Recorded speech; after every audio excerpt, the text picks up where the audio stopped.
Really quick, I completely forgot what I was going to say, so why don't I just read some poems? All right.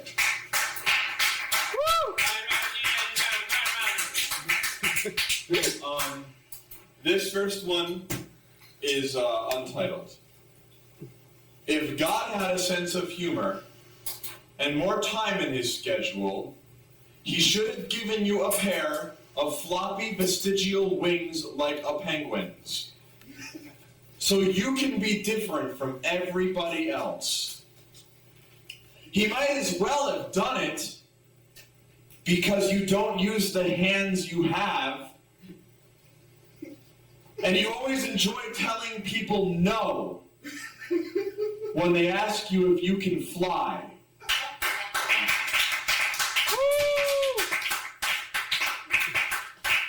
Little do people know, the poems where I use the word you, I'm usually referring to me. It's one of those, like, you know, I'm talking about myself there. I wish I were a penguin. Well, no. So maybe it isn't about me. Just don't refer to yourself in the third. Don't refer to yourself in the third person. All right, this is called Dear Alfalfa. Straight up, this is like possibly the cheesiest anger poem I think you'll ever hear. This is as cheesy as they get. Thank you, Tommaso. I haven't even heard it yet, and he's like, yeah, it is.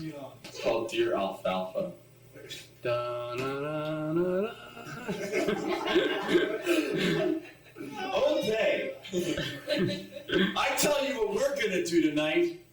Tonight we're going to rip out our parents' ears and paste them to the kitchen wallpaper. We're going to abolish slavery and send the Ayatollah some flowers in a breadbasket. Make sure Hitler gets that sympathy card, and then Magritte gets some rest after he paints the Empire of Light.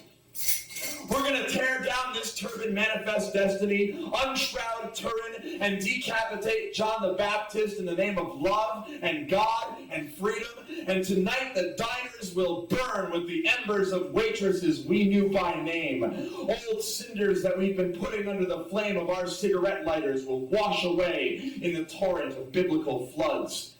Tonight, this palace of mediocrity, where our teachers don't appreciate the blood we smear on textbooks from 1963. This Taj Mahal of reruns and faggot jokes is going to get a good solid blessing from the patron saint of my peace of mind.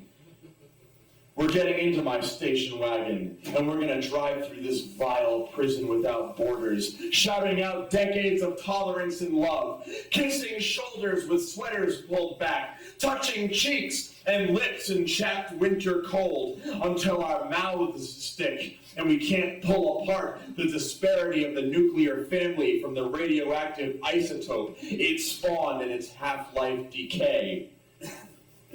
Tonight, this world is getting a change of heart, and we are the couriers with the cold metal box.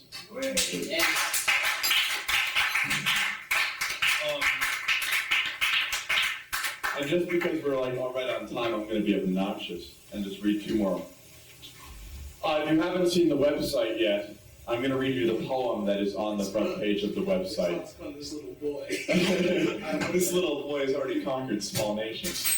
I have updated it. I am in need of money in any way possible, so I've even sold out on my sellout page. I have a page dedicated to selling out. I don't know if you've seen it yet. It's my want list, my Christmas list. I put my Christmas list on my website as a joke, and I figured while I'm at it, why don't I just put those little CD Now icons there so that when you plug into them, they give me money. And on top of it, why don't I put the Amazon Books logo on there so when you click on it, they give me money. And while I'm at it, so I'm going to overpopulate my website with vendors. No, welcome, my friends. Listen to me. Are you going to give out umbrellas and tote bags? No.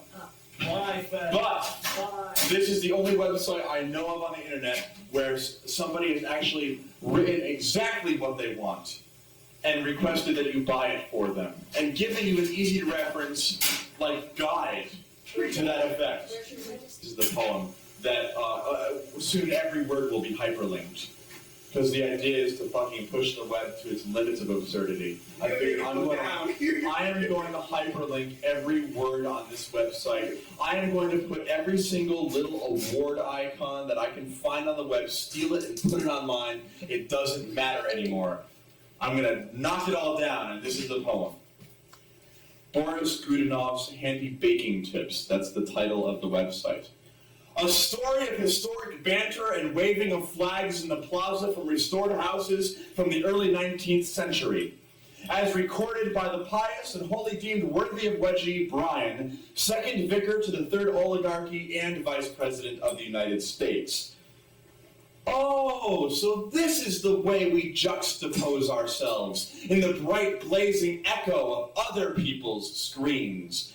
Oh my, how is your screen? Well, mine is fine, and I'm at 3,000 or 4,000 screens since being on this current, you see. And it's all so wonderful and prolific, being screen to screen with so many other children of the screen, and we can be so innocent and anonymous, and nobody will know me, the town social services director, who tells children in high school not to do drugs, that I'm always looking at the screens of naked 18-year-old, no, barely 18-year-old girls in humbling photographs pasted without glue onto screens. And that is where I feel power and wonderfulness and all sorts of good and golly and oh gee, this portal, this ruminating hub of indecent anonymity keeps us apart and pieces. We should plug in more often to the juice that flows from our computer monitors, and we should celebrate at parties with giant flat panel screens around our giant gold chains on necks. And I can say then that my name is Brian Robinson, but I'm really Herzin, the Russian intelligentsia who is exiled and wrote Kolokol in England with dreams of freedom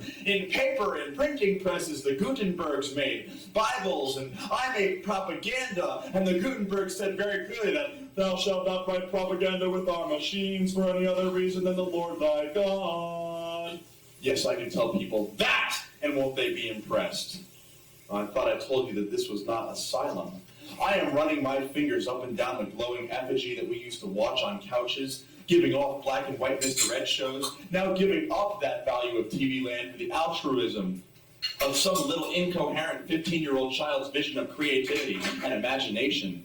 Our personality on pages and links to other people's personalities, representing our souls in pictures of our favorite rock and roll bands with links to funny sites about math and our lives and the things we do from day to day, including the groceries and the laundry shopping for batteries and buying a new shower curtain, becomes surreal when we define ourselves in the way we live and express in a fancy, free, true type font and a picture gallery of favorite movie screenshots with perhaps wave files of funny jokes we've heard in various related comedies.